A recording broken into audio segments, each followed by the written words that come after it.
Hi, I'm Pastor Mike from Good Hope Church in Cloquet, and I've been asked to address the George Floyd situation, the things that are going on, provide some leadership for the church and for whoever else might be listening to this or watching. And so here's my best shot. I want to try to answer two questions. How do we process this? And then what can I do? So first question, how do I process this? Well, the first thing to remember is that this is the same battle that's been going on since humanity came onto this planet. This is the same battle. There's good and evil. There's light and darkness. Evil things have been happening since the beginning. And so we need to realize this isn't something new. Everything isn't just falling apart right now. This is something that's been going on for millennia. It's the way that it is. There is evil and there is good, but we need to stand for good, to do right, not be part of the problem, but be part of the solution. Romans 12:21 says, do not be overcome by evil, but overcome evil with good. So that, of course, brings us to the next question. What can I do? What should I do? How do I go forward with this? I was driving through the cities and I was listening to the radio, and there was a talk show on. I don't even remember what channel. I was just kind of flipping channels, and the host, who was a white guy, asked his guest, who was a black guy, what should I do? And so that caught my attention. I thought, this is good information, because the host seemed to be genuinely asking. He didn't know, what do I do? And that's the same with me. What do I do? And the guest said, acknowledgement goes a long way. And I thought that was a powerful statement. Acknowledgement goes a long way. The first thing I can do is acknowledge what's happening. And then he also said, and don't ruin the acknowledgement with a but this, but that. We've all heard the saying, don't ruin a good apology with a big but. The whole, I'm sorry, but if you weren't so, that kind of an apology doesn't work. And that kind of acknowledgement also doesn't work.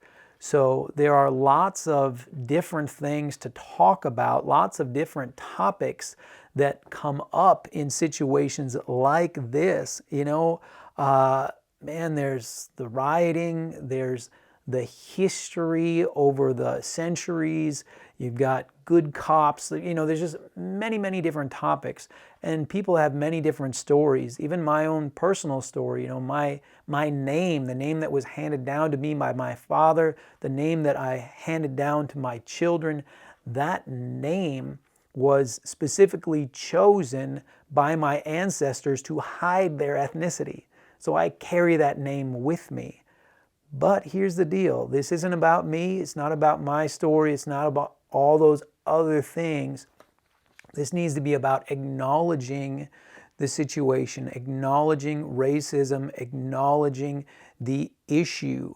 So we're going to, for this purpose of this talk, just set that stuff aside. Just put it over here. Because when someone has something very important to say, but no one listens to them, that's a tragedy, and it can even be a crime. And it doesn't matter why you're distracted. It doesn't matter why we aren't listening. If that voice isn't heard, it's a tragedy and can be a crime. So we need to take all those important topics and just set them over here for right now. So I want to say, as a 51-year-old white male, I want to first apologize to the black community for not hearing your voice, for not acknowledging the problem. And I want to make two promises. First promise is this: I have heard your voice, and I acknowledge the terrible problem of racism. I hear your voice, and I acknowledge the problem. It is real. It's powerful. And for all minority communities, I hear you. So I promise that I have heard you and I acknowledge the problem. And my second promise is I will keep listening to you and value your voice till the day I die. That's my promise to you. I will keep listening to you and value your voice. So I want you to know, everyone in the Black community, in minority communities, from a 51-year-old white male, I hear you. I acknowledge the terrible problem of racism, that it is ongoing, and I promise to keep listening to your voice and valuing what you say. And then I also want to make a challenge to people like me.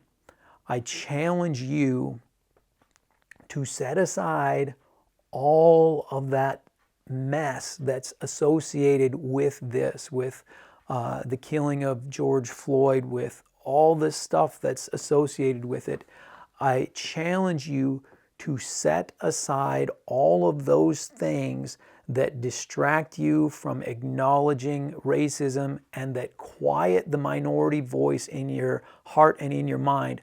Set those things aside and acknowledge the reality of racism in today's culture.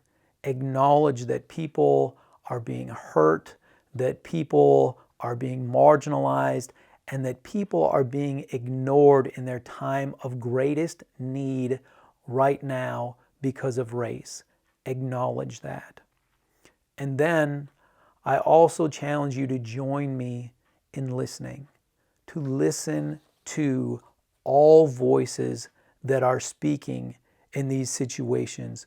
Listen to and value all voices that speak, because something beautiful happens when a voice that has been ignored, that is being ignored, is finally heard. We've all experienced the difficulty of not being heard when we have something important to say.